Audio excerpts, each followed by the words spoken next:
Good afternoon, everyone.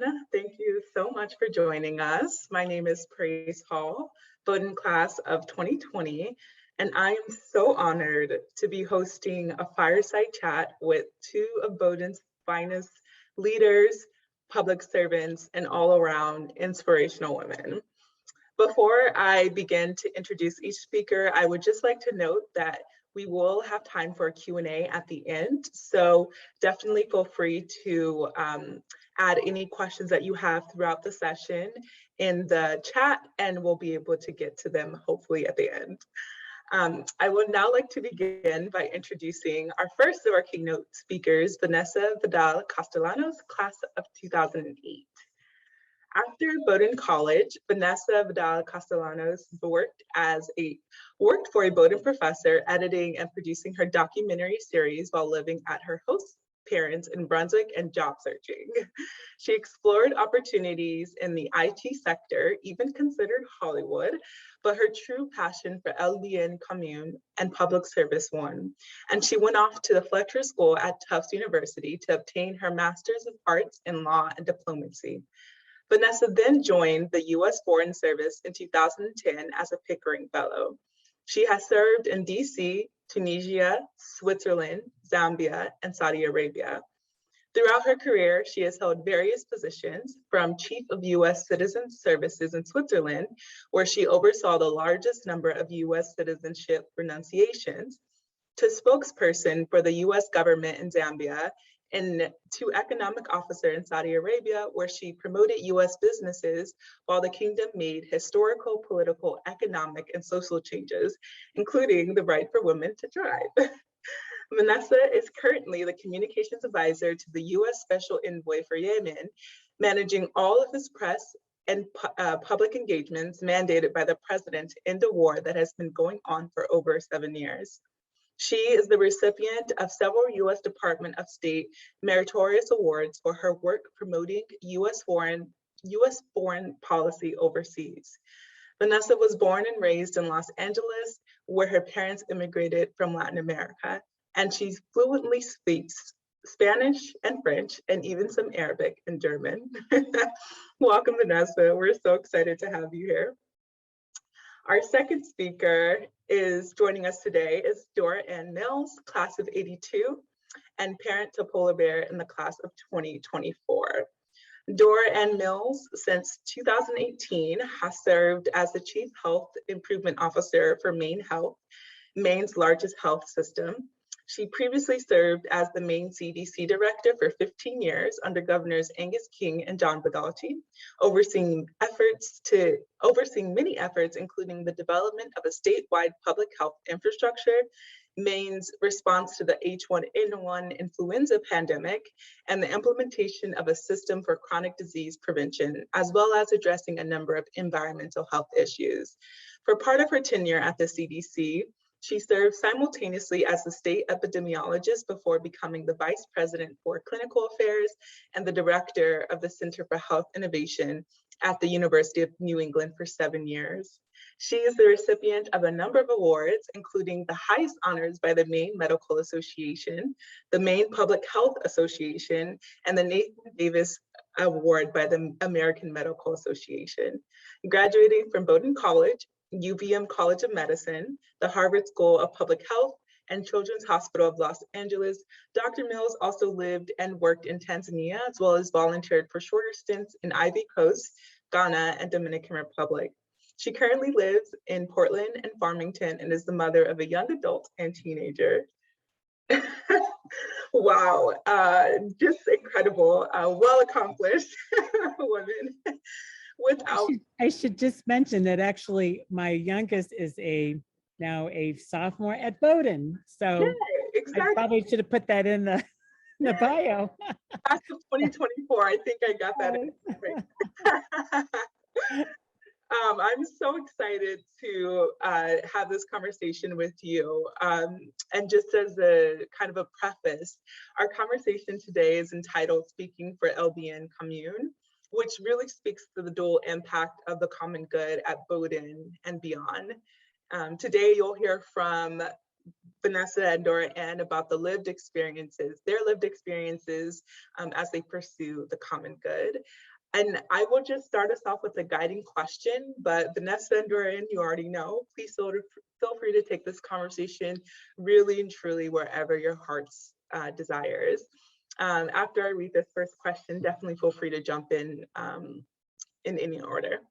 So kind of going all the way back to the beginning, or where our beginning starts, what led you to Bowdoin? I'm happy to start. I am sorry, but as a U.S. government official, I do have to start off by saying that the comments made here are my own and not the U.S. government. So have to do that. Anyway, that aside, what led me to Bowdoin? Well, I was a high school student, part of a couple of organizations back in Los Angeles, and a program called the One Voice Scholars Program had Bowdoin as one of my top 10 schools to consider that apparently matched all of my needs. It was number one on my list, actually. I visited all 10 schools, but I remember getting off that bus, as a prospective student and just feeling that this was the right place for me. And that is how I ended up at Bowdoin, thanks to the One Voice Scholars Program out of Santa Monica, California, who introduced me to liberal arts. And once I started learning about liberal arts and how amazing liberal arts education is, I decided that I was not going to apply to the Ivy Leagues, and universities was not an option for me. So that's how I ended up at Bowdoin. And my background is probably could not be farther different maybe than Vanessa's in some ways, because I grew up in rural Maine. And so I was kind of very anxious about moving out of state and exploring the world. I mean, Brunswick is a big town compared to where I grew up in rural Western Maine. So to me, Bowdoin was probably as far away as it was for Vanessa, at least emotionally in many ways. So even though she was coming from Los Angeles, but I had two uncles, my mother's brother and my dad's brother, who had both graduated from Bowdoin, and they were best friends. That's actually how my parents met. Was through their brothers who were roommates and best friends at Bowdoin. So they were at Bowdoin, it was all male, all men. And it was, everybody joined a fraternity. So but I did hear these wonderful stories about the friendships that they had that were lifelong. And so when I visited Bowdoin, I had the same feeling that Vanessa had. I stepped onto the campus and I thought, wow, I just feel like I belong here. And I also had those heartstrings pulling because of that family history. And if I just may add, Dora Anne, I think I had a similar feeling when I mentioned there was a list of 10 schools, all of them liberal arts. I mean, I had a scholarship to go to the University of Southern California, which I had been working on since I was in 5th grade, actually. And so my parents and my family all thought that I was going to go to USC. But as I said, when I was introduced to the liberal arts concept, I knew that that's where I wanted to go. So I have yet to use that scholarship. I'm told that I can still use it, but we'll see. But I do recall that some of the schools that I visited, I visited Colorado, Amherst, Williams College. I got into those schools. I visited those schools. The feeling wasn't the same. Colorado was interesting just because they had a different academic program that I was really geeking out about. But for me, it was basically, if I'm going to go away from home, I'm going to go as farthest as I possibly can, make it count, or not going at all. So for me, Maine was the furthest point away from home. So that's truly incredible. And also 5th grade. It's very, very, very on top of it.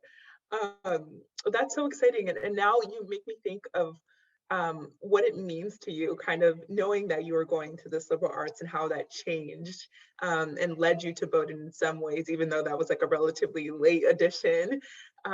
What does it mean to you now, kind of reflecting on that experience a little bit, like to be a Bowdoin graduate? I feel privileged, blessed, grateful for the opportunities. I mean, I think for me, going to Bowdoin was the launching pad that opened doors and continues to open doors. I mean, I'm here today, right? I think for me, what attracted me to a liberal arts education versus the universities was, I guess I wasn't sure what I wanted to do.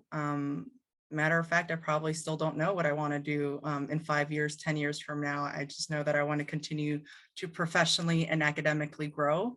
For me, a liberal arts education, the way it was sold to me was you can go there and experience and explore. And indeed, when I got here, I remember sitting with, my counselor and asking me what courses do you want to take, and the advice that they gave me was basically, pick a course that you really want, pick a course that you maybe considered, a course that's really outside of the box, and a course that you have never ever would have thought about. And that was for me music. I like the history aspect of it, but I'm not a musician nor an artist. So definitely learned that really early on, but the ability to explore for the first 2 years for me was amazing. And I didn't know what I was going to major in. I didn't come here knowing what I was going to major in. And when the time came to figure out what was going to be my major and my minor, I basically sat there and I said, well, look at my courses and what am I close to? And that is what was going to dictate my major, because that really shows what I'm interested in. So I think a university was stressful for me because I didn't know what I wanted to do. I didn't know that I was going to go to college for a couple of years in high school. So it was just that flexibility of knowing that a liberal arts provided that those options for me, that no pressure, I could just explore and geek out for a year or two. Yeah, I think for me, in terms of what it means to be a Bowdoin woman graduate, I think particularly because I was the class of '82, so I arrived there in 1978.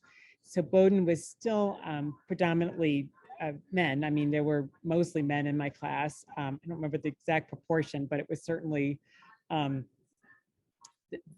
would say about the vast majority were men, and the faculty were almost all men as well. So I think in many ways, at the time I didn't think of it this way, but I look back and I think that our generation of women in the 70s and in the early 80s, that we were really pretty hardy. We weren't afraid to swim against the tide and attend a mostly male college.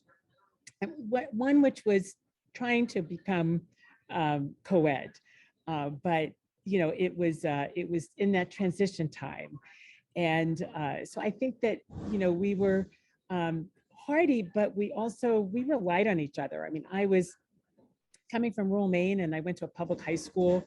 I felt really pretty ill prepared when I arrived, and it seemed like everybody was from prep schools in these big cities or suburbs of big cities. And I realized looking back that just wasn't the case, but it seemed like everybody I ran into, went to these schools that I had never heard of, but everybody knew the names. They were like household names in those worlds of the suburbs and cities of our biggest city, especially on the East Coast. So I felt very, I think not very confident at all. But it was the women, my roommates, my college roommate, actually my first year college roommate, she and I are still the best of friends, and we talk at least twice a week. We text at least 2 or 3 times a week, and probably talk once a week. And a couple of my other college roommates, the same thing. We're in very close contact. And I can't remember when I last saw some of them, because with the pandemic and everything, it's been longer than usual. But 3 or 4 or 5 years can go by, we don't see each other. And when we see each other, it's like no time has passed. And I think it's those lifelong friendships like my uncles had that have really helped to define my Bowdoin experience in many ways, and define what it meant to be a Bowdoin graduate, is to have not only the offer of the college, a lot of those experiences that Vanessa articulated so well, but also to make those friendships that that you have for the rest of your lives, and that you can rely on each other to get through whatever life's challenges that there are. And I think going through Bowdoin together, and that they helped me to gain some of the self-confidence that I needed. And that was a big deal. I mean, that was, I think my male friends were great friends, and they still are, but it was the women friends who really helped to build my self-confidence to say, because I was thinking of pre-med, but I didn't have the confidence to go in that direction. But it was my women friends who said, yeah, you can do this. So if I can just add very quickly, I had never thought about that, but just very quickly going through my Rolodex in my head, thinking all of my Bowdoin friends are primarily female, and thinking about sort of how those relationships and those friendships have shaped me, and how they encouraged me, and they gave me strength. Things that I'll give you a quick example. One of my best friends from Bowdoin is the reason why I play rugby. And it was her motivation, her determination to go try this sport that I had never heard of. And I really went to the tryouts just because, and I tell the story often, I didn't want to sit in the dining hall by myself. And she was my only friend the first couple of weeks here.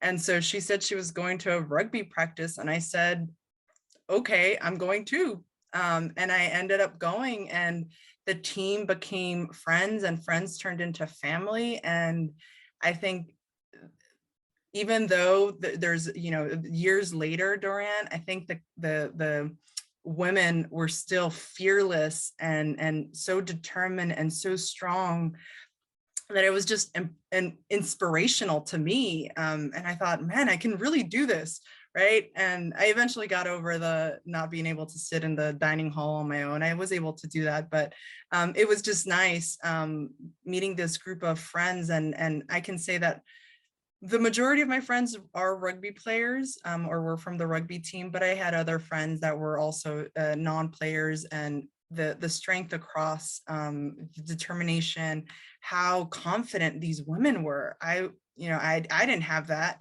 And like you, I felt like I was definitely not at the academic standard when I joined Bowdoin. I had to work, maybe triple as hard as the average student, but I worked my butt off, and I put in the hours, and the professors. Again, the other benefit of a liberal arts college was the ratio of students, right? I mean, there were classes where there were 3 of us in the class, and so the undivided attention that I could get from a professor to rewrite 20 times a paper until it was good was a benefit of a liberal arts college. So yeah, definitely friendships have lasted a lifetime. I love that. I love like the timeless, you both have brought it up, but the timeless aspect of Bowdoin and the connections you make here, but also just the ability to, like, the importance of community and the importance of having that, whether it's rugby team, whether it's people that you meet in classes, just having that kind of stabilizing force as a driver for your experience here is really interesting. And I'm also wondering too, at the same time, like, what else helped you navigate Bowdoin, and what was hard to navigate? And as you did navigate it, what are some of the things that you learned from those, I wouldn't say hardships, but challenges? I think, as I mentioned before, I think the friendships with women helped me the most. I think we were all trying to figure out how to navigate what at the time was very much of a man's world, not just at Bowdoin, but across the world. I mean, one would argue that it still is across the world, but even more so then, I think, than now. And I think actually going to a college that was in that transition time of becoming co-ed was actually did prepare us in many ways for the external world, which again was so male dominated that when I got to medical school, and again, the vast majority of my classmates and faculty were men, but I already was quite used to navigating that culture. So I think it helped me quite a bit. And I think, I was going to mention too, we did have and you might be asking me about this, so I'll just mention now, but I had this, it was when I was at Bowdoin, we had fraternities. And I had this very odd experience where my roommate and I joined a fraternity. It kind of at the last minute, we weren't going to join one, and there was rush week, and we went to the parties at all the different fraternities. And then last minute, we just said, "Oh, let's join this one. We like the people there. They were kind of like us, seemed like." So we joined. We had a great time. We had just a lot of fun making friends from all different classes. And actually, some of my best friends were seniors and juniors that year, and we went on hiking trips, and there were parties, and there were always people there at the house you could rely on to help, if you needed help with a study problem or something. But then the national organization that year clamped down because they got wind that this fraternity were allowing women as members, and we were allowed as members, I think, just at the local level.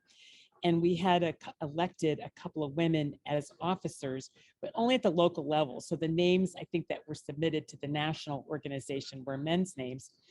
Well, the national organization actually got wind of this and clamped down and said, you can't have women at any level of membership. Now, some other fraternities, the national membership kind of knew that they had sort of women members as but they called little sisters, which I know I can't believe the term is used, but little sisters as members. And but the fraternity I was in, they disallowed any women membership.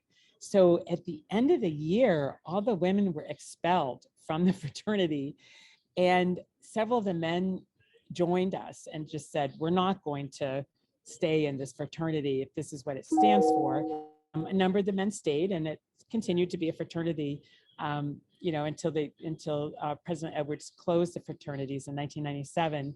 So it was a surprise kind of experience for me, and especially because when I was 11, my mother and I and a number of other women and men had protested at the Portland Press Herald in Portland. We'd driven down from Farmington, my hometown, to protest because at the time, so that would have been 1971, all the classified ads for jobs were categorized by gender. They had jobs for men and jobs for women. And so we protested that. And eventually the Portland Press Herald and other newspapers changed their classified ads so they were no longer classified by gender. So it was kind of strange to come in several years later to Bowdoin and then have this fraternity say, you can't be a member just because of your gender.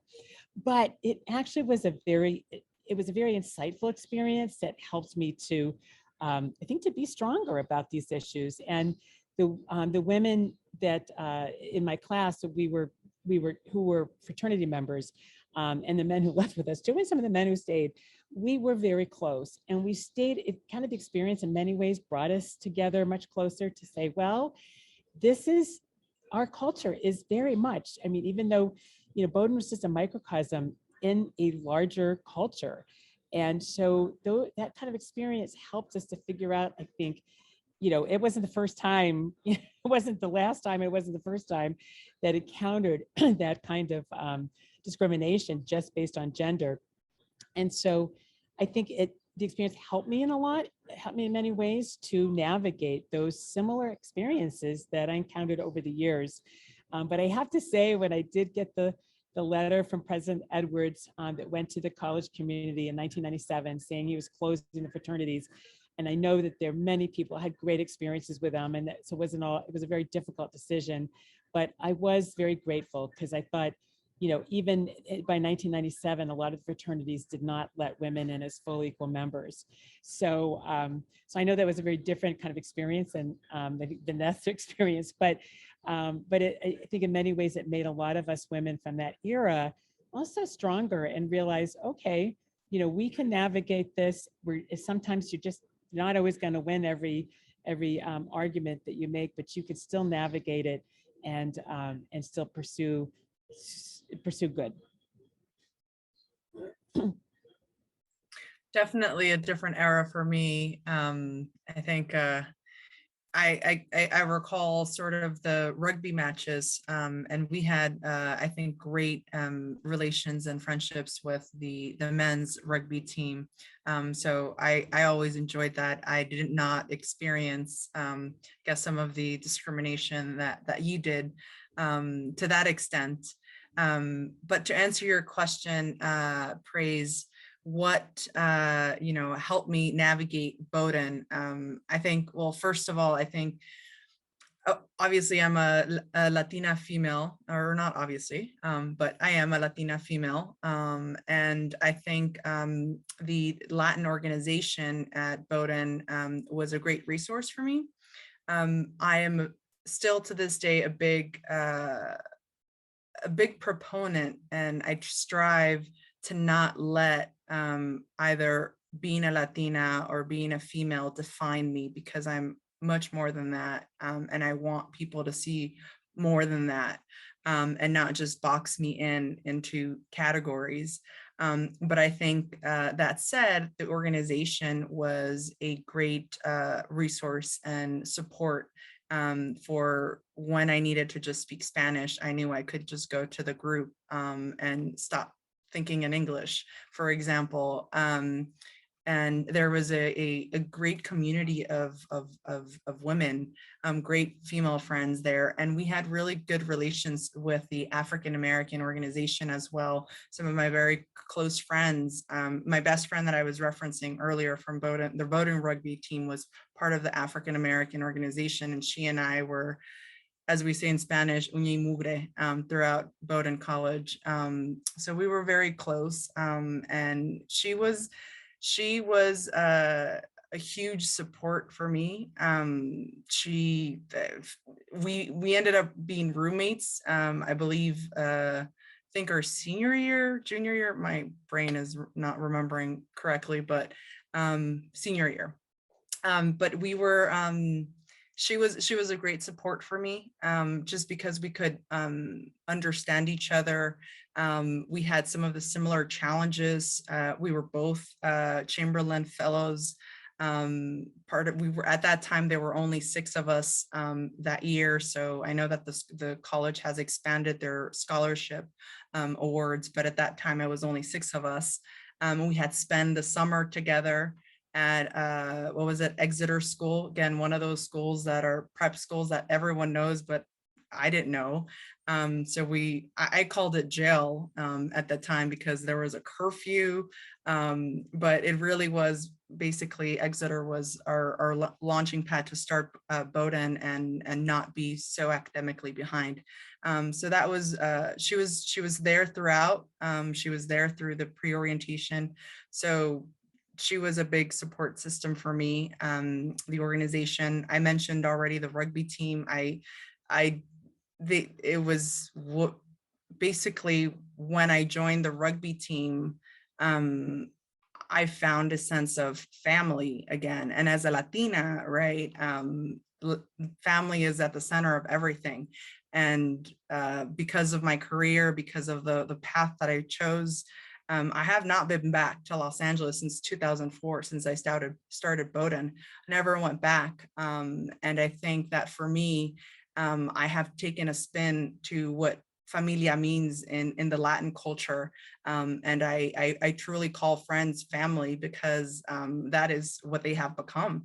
And the rugby women have become that. The coaches, Mary Beth and Bob, are part of that sort of circle that I consider my extended family. And other things, I think the college was very supportive. Again, the positives of being in a small school. I was homesick, I think the first year when I was at Bowdoin, and they were hugely supportive. They sat me down and they said, "What do you need?" And I just said, "I'm just homesick." So they flew me back out for a couple of days, and I, recharged my batteries, came back, and I was full on strong. And then they flew my mom out for parents weekend. So that was great. I had also 2 amazing freshman roommates, and their backgrounds were so different. Yet I know they're like best friends. And sometimes I just admired how 2 women from 2 different backgrounds were so strong. I looked up to them, and I was very fortunate to have such strong women. One of them from New Jersey, the other one, I believe, from Missouri. And it was them and their families who adopted me and welcomed me into their sort of circles. So that was a great support system. And of course, I can't, not say my host parents. I mean, they were sort of at the core of everything. They helped me. They made sure that I didn't go homesick again. They would take me out to like Portland and go to the only Mexican restaurant there was at the time, or the Salvadorian restaurant that was there at the time. Or my host mom, she would look for recipes and cook for me, and try to make me feel at home. So, I mean, it's just the support system was there. And maybe I didn't value it as much while I was at Bowdoin, but looking back, I mean, it's why I'm here, and it's why I think it's important to give back, because there was just so much that I received from the college and the community that, again, opened up doors to where I am now. My gosh, you guys, I'm just soaking all of this up, and I'm really enjoying just hearing like life stories and also people that, mean so much to you. It's so beautiful. And I'm also wondering too, like, given this like very robust, again, like community of people, friends, host family and whatnot, what was it like more so on the academic side? I know, Vanessa, you mentioned a little bit earlier that you were really close to some professors who worked closely with you to help you with papers and whatnot. But if you're thinking back to some of the mentors you've had, and even or faculty or just people at Bowdoin, who really impacted you? Well, even though the vast majority of faculty members were men when I was there, a number of them were tremendous mentors. And I think the ones I think about, and it's hard for me to think about them without kind of tearing up because so many of them have passed since then, but I think they recognized that women at Bowdoin, particularly at that time, needed some extra mentoring, particularly, or just some mentoring, particularly, I think those of us in the STEM fields. I was pre-med, so I was studying, mostly biology and chemistry and physics and math. And so they were just phenomenal. And it's hard to even just think of just one, because there were several that were really tapped me on the shoulders in more ways than one and gave me encouragement. One particular example is I was unsure. I wanted to be pre-med, but there were no doctors in my family, and nobody had gone into science or math or anything. So I was a little bit of an outlier in the family. So I didn't have any mentors, but I didn't have the confidence to really declare that I was going to be pre-med. I kept taking all these math and science courses, but wasn't sure what I wanted to do. And one day early in the second semester of my sophomore year, I was standing in Searles Hall, and I was looking at a bulletin board, and it was a bulletin board full of some summer opportunities. And Dr. James Moulton came by, walked by. He was a biology faculty member, and I'd had him for one course. And he literally tapped me on the shoulder and he said, why aren't you pre-med? Why aren't you going to medical school? And nobody had asked me that before. And I said, I I actually am interested, but I just don't know if I can. And he said, come talk with me. So he pulled me into his office and he says, I've looked at your grades. You've got excellent grades. You have all the background. Here's what you should do. And he gave me some advice. And then that was the right encouragement by the right person at the right time that I needed. So we had a number of those faculty members back then that even though there weren't many women faculty, a lot of the men, the male faculty members understood that to really transition to being co-ed, we not only needed to, to have more women faculty members, but also mentor the women students. And I do want to give a shout out to a number of the women faculty who were tremendous. I mean, Jane Knox, who was a Russian professor, I got to go to Russia with. Barbara Held, who I think is still there. I took an abnormal psychology course from, which was just amazing. And there was I can't remember her name, but anyway, she was one of the lab instructors who was there for many, many years. And they were just tremendous. And I think they also recognized that they went out of their way to reach out to women, particularly in those early years when Bowdoin was very much still transitioning to being co-ed. Yeah, I agree. I think the faculty is phenomenal at Bowdoin. I can think to a couple of professors in the language department when I was learning French. And I took a couple of Spanish courses because I majored in Romance languages. And I remember a couple of them just investing, I felt, in me and trying and helping me navigate the languages. So one of the things that I learned in Bowdoin, or while I was at Bowdoin, was why my English writing had been awkward all throughout high school. And in high school, I would get awkward, AWK. For a long time, I didn't know what AWK meant until a professor at Bowdoin explained to me what AWK meant. And my first essay, it was on Imagined Communities was the name of the book. I read that book a gazillion times and I couldn't understand it. It was beyond my comprehension. I think a lot of it was the English was not there yet. And so I read it a couple of times and I wrote the essay, and the professor had AWK all over the place. And I went to him during his office hours and I said, can you help me? Because I don't know what this means and I don't know how to make it better. And he explained to me that AWK meant awkward. And then I started sharing this with some of my professors in the French and Spanish department. And I learned that it was because of the way I think in Spanish, and I was writing in English as if I were thinking in Spanish. And in Spanish and in French, it's okay to go around the topic and then get to the point, while in English, you have to get to the point and then you can illustrate and be a little bit more flowery with your language.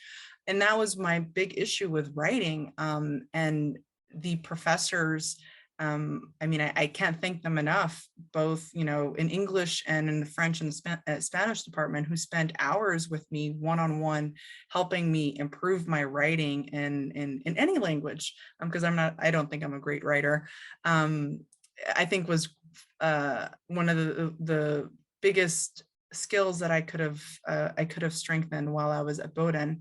That said, I also had a few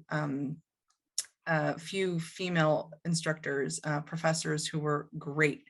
And the one that I can remember the most was from the Spanish department. And I took her class. I can't remember the title of the class, but I remember it intrigued me. And again, going with the liberal arts spirit, I was like, oh, that sounds interesting. Let's check it out. And I did. I signed up for the class and I looked at the syllabus and I go down and it says for a couple of weeks, we were going to be watching a telenovela. And I was like, what? I was like, my mom would love this course, right? Growing up, we had telenovelas every day, you know, in the morning and afternoon at night. That's what we did. And so I said, I actually have to go to class and spend hours watching a telenovela. And it was amazing. And I remember that it opened my eyes to so many things. The course is basically about, you know, women and women's appearances and body and how we perceive ourselves and how others perceive our bodies, et cetera. So it just really, I remember thinking about it, oh my God, I had never thought about, you know, all of this in the Latin culture, but also just in society in general. It doesn't matter what culture you're from. Women are women, right? And a lot of the things that do overlap from just being a woman and our physique. And I was a chubby girl playing rugby. I wasn't fit at all. I'm a little fitter now and healthier, but at the time I wasn't. And I never realized how the image, you know, your body and how that actually impacts, right? Self-esteem and confidence, and just being a better person. And I thoroughly enjoyed that class with her, and the conversations, I think, could not have been better. Oh my gosh, that's so exciting. And I just took a quick look at the time and I'm like, I just wanted to pause for a second to remind everyone that we hope to have in about 10 minutes or so, questions from you all. So if you want to submit those, definitely, if you have questions anyway, please feel free to submit them. And then if not, no worries. I have a million and one more questions, if not. But I kind of want to make this switch because I feel like we've been focusing on Bowdoin and your lives here and how that has formed you. And now I'm curious to see where you are now, and how you've carried some of those themes and those communities and those spaces and things that you've learned to your careers, and to your lives that you lead, your families. So I guess kind of as an interest into that, just thinking about what our session title is, LB and Commune, how people define that can be very, very different, and it can change as you get older, and it can change even while you're at Bowdoin. So I'm curious as to where you are like currently in your life. What does that mean to you, and what kind of experience would you say that like will shed light on that meaning? So yeah, you know, I think when I think back to Bowdoin and then kind of going forward and where I am now, I really think of the offer of the college. And I reread it about maybe a year and a half ago, very early on in the pandemic. Some classmates reached out to me and asked me if I would send some sort of like email of support to our classmates. And I thought, gee, I don't know what to say. But I went to the offer the college for some reason, and I hadn't read it for a while, and it just resonated with me. And I think it has definitely has been, you know, the impact besides the friendships. You know, the offer the college talks about to be at home in all lands and ages, to count nature a familiar acquaintance, and art an intimate friend, to gain a standard for the appreciation of others' work and the criticism of your own, to carry the keys of the world's library in your pocket, or maybe I could just say this year, it's this time here's the phone, and feel its resources behind you in whatever task you undertake, to make hosts of friends who are to be leaders in all walks of life, to lose yourself in generous enthusiasms and cooperate with others for common ends. This is the offer of the college for the best 4 years of your life. You know, I think back on how during those years, you know, those 4 years where I got to travel to the USSR, which dates the time period I was at college, and, you know, reading Plato's The Allegory of the Cave, and discussing new art forms, or listening to jazz with friends, and skiing across the quad, at night, eating late night snacks at Moulton Union, and really making the best friends of my life. That is all carried with me. I think that, you know, it helped me, it helped to prepare me to be a leader, in that to have that breadth and depth of experiences during those 4 years, as well as the friendships that I never would have had if I hadn't gone to Bowdoin. It helped me to gain that confidence, you know, coming from a rural Maine high school. As I mentioned, when I arrived at Bowdoin, I thought, oh, everybody's from prep schools and I don't know anything. I'm not sure how I'm going to, you know, pass my courses. And yet by the end of the 4 years, I had gained the confidence that I needed to go out into the world and to step out onto the world platform as a woman, but also eventually as a physician, as a medical student, and then as a physician, as a public health physician, as a pediatrician, and as somebody who eventually found public service, as Vanessa did. I found it later than she did, to really pursue the common good, but to pursue the common good as a leader. And I would not have had that confidence if Bowdoin had not given me that foundation of those variety of experiences that really have to do with liberal arts. And, you know, and those experiences at that time were in the context of a male culture, but with those friendships and those mentoring by faculty that helped me to gain the confidence to speak out and to step out as a woman leader. Well, I could not have said it better. I have received so much feedback as to who I was when I was at Bowdoin, a timid version of myself. I've always thought I was confident and not timid, but I guess others will give you that perspective. And I think when I finished Bowdoin, and I think it was my speech at graduation that really I struggled with, because I knew that it was the beginning of something great, and I didn't know what it was going to be. I had no idea what I was going to do. I had no job lined up. I didn't know if I was going home or not. And it was that sort of confidence that I had gained during the 4 years at Bowdoin. And again, that support system that was backing me now that I didn't have before. And all those people that I previously mentioned that, you know, were there and are still part of my life. I'm sitting here at my host parents' home, and you know, I'm fortunate to have them in my life. And it's just, without my support system at Bowdoin, I don't think I would have had the courage to go home temporarily and then go back to Boston to my graduate program and then go off to see the world. Like I said, Bowdoin was definitely a launching pad for me that opened so many doors.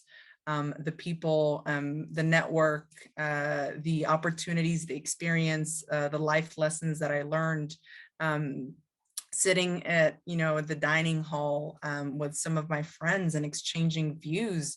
And, you know, I've always thought that every conversation is an opportunity to learn and to teach. I think that conversations should always be two-way, and I approach them with an open mind, and always seeing what I can learn. What did I miss? What did I not know? And it was just those conversations in the cafeteria that, you know, that taught me so much and helped me grow as a person. And I think I left Bowdoin, and as Praise mentioned in my bio, went off to grad school. I joined the Foreign Service. And for me, I think because of that huge support system that I had, I was so fortunate to have that scholarship that paid for my college. I then went off to grad school, and following in the footsteps of Ambassador Pickering, who coincidentally was also a Bowdoin alum and a Fletcher alum, literally following his footsteps, because then I joined the Foreign Service after graduating Fletcher. it just, I felt so fortunate that I had my entire education paid for, and I had learned so much, and I had the opportunity to meet so many people and expand my just my way of thinking, that el bien común for me is so important, and giving back is key. And I think that, as Praise mentioned, Hollywood was enticing. I love film editing. I'll do that on the side, but I really wanted something that I call soul satisfying. And it was public service. It was giving back to the community. And I believe in the one person at a time.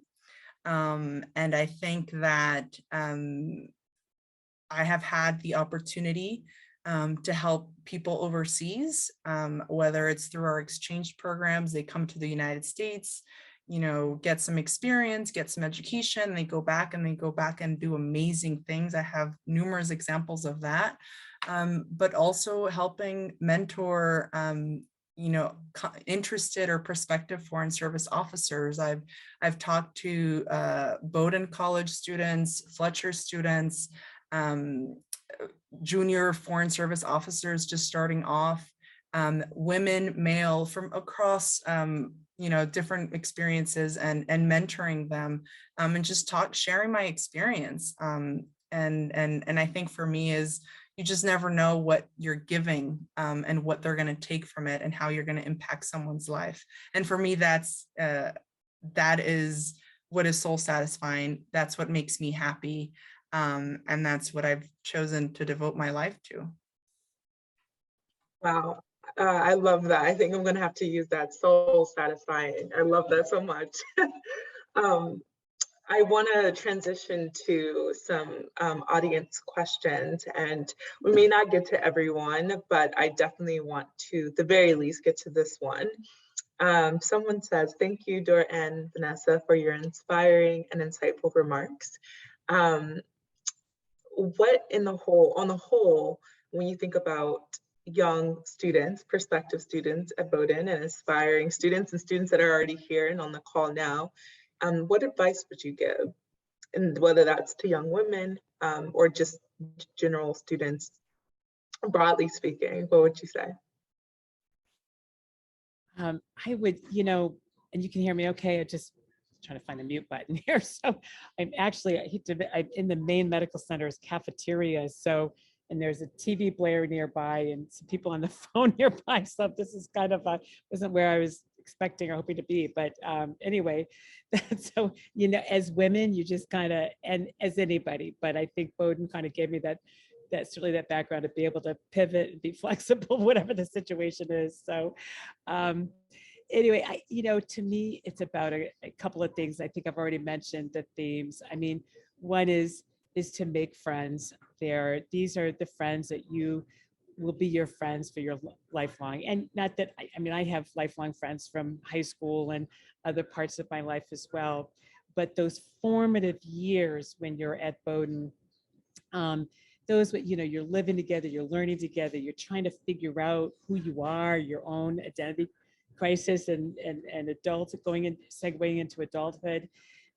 Those are those formative years where I think you really grow together and form those friendships. So I know this has been a really tough year and a half to do that. My own daughter was on campus for just a few weeks a year ago, and pretty much can only make friends through Zoom, which is kind of pretty tough. And then wasn't there at all last spring, winter and spring. But I do think this is the time you're back on campus to make those friends, and stay in touch with them once you graduate, no matter where you are in the world. As Vanessa's been, I was in my younger years as well, but also to take seriously the offer of the college and take advantage of everything that's there. I feel like I did, but I also feel like I didn't take advantage of enough when I got to my second semester senior year. I remember looking around, I was in medical school already. And so I started thinking, okay, now I can be a little bit freer. And I started looking around and realizing, oh my goodness, there's so much here at Bowdoin I didn't even know about, I didn't take advantage of. So I remember thinking, oh, I wish I had taken advantage and taking a film history course or something like that. So I think, taking advantage of all the different aspects of Bowdoin, the art museum, music, things that you might not necessarily encounter otherwise, or the trips that they have available, and different types of courses of, I took an economics course and it stayed with me all these years. I feel like I can listen to the business news and know a little bit something about it. So some of those courses that I wouldn't have taken if I hadn't been at Bowdoin and been at a liberal arts college. So taking full advantage of the college offers, so you are at home in all lands and all ages. I think that is very important, as well as making those friendships. And even if you feel like there's nobody like you at Bowdoin, there is. So you just have to, now in a pandemic, it's tough, but you will find people who are like you as well. So I would agree. Explore, number one, be open to new opportunities, and you just never know what's out there. I took a music course. I knew that was my thing, but I found a job in the music department and I worked there for my 4 years. So that opened that door. I took a theater course and I loved it. I went off to study in France and I did a theater piece in French, and that helped my language. So would not have gotten there had I not been open-minded and open to just exploring, and I live by that to this day. There's no plan to my future. I know that, like I said, I want to continue growing professionally and academically, but I'm not so zeroed in on a particular path. It'll be what it's meant to be when it's meant to be. Secondly, I would say, cherish those conversations and remember there are two ways, and don't be afraid to share your opinions, because you never know when you're, you not sharing is maybe cheating someone else of your opinion, and not being able to hear that, and also be open to learning. And lastly, I would say, don't let yourself be defined by gender or race or whatever category is out there. Define you by yourself. You chart your own path forward, and you decide for who you want to be seen by, and as, and that should be the most important thing for me to this day. I think, and even my job, I know that, again, like I said, I'm proud of being a Latina woman. I am 1000% proud, and will never forget where I come from. But I try to, in my day-to-day, have people recognize me for my work, for what I produce. And that is sort of what I want people to define me and remember me by what I do and how I help others. And I also just meant to emphasize too that the friendships were also important, but as I mentioned earlier, the women friendships have been the most enduring. So, if you're a woman at Bowdoin, I think, having those women friendships with all genders, but also women friendships, I think, are just have been very enduring in my experience, and I think many of the women from my time as well.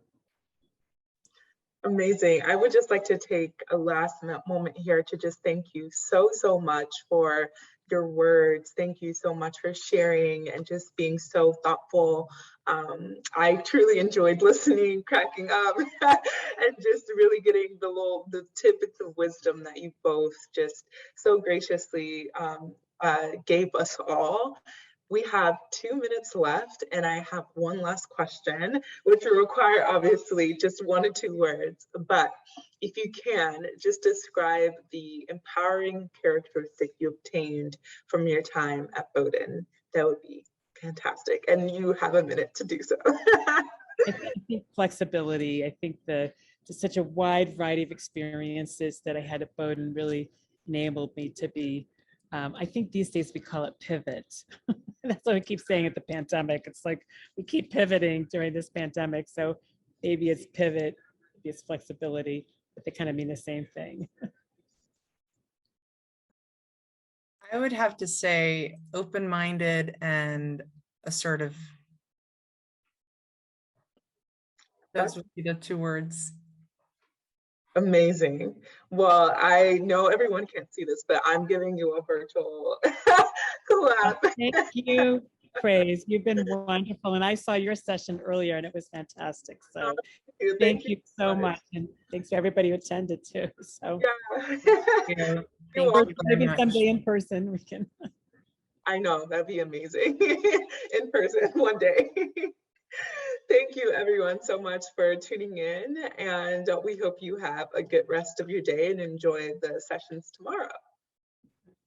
Thank you. Thank you very much.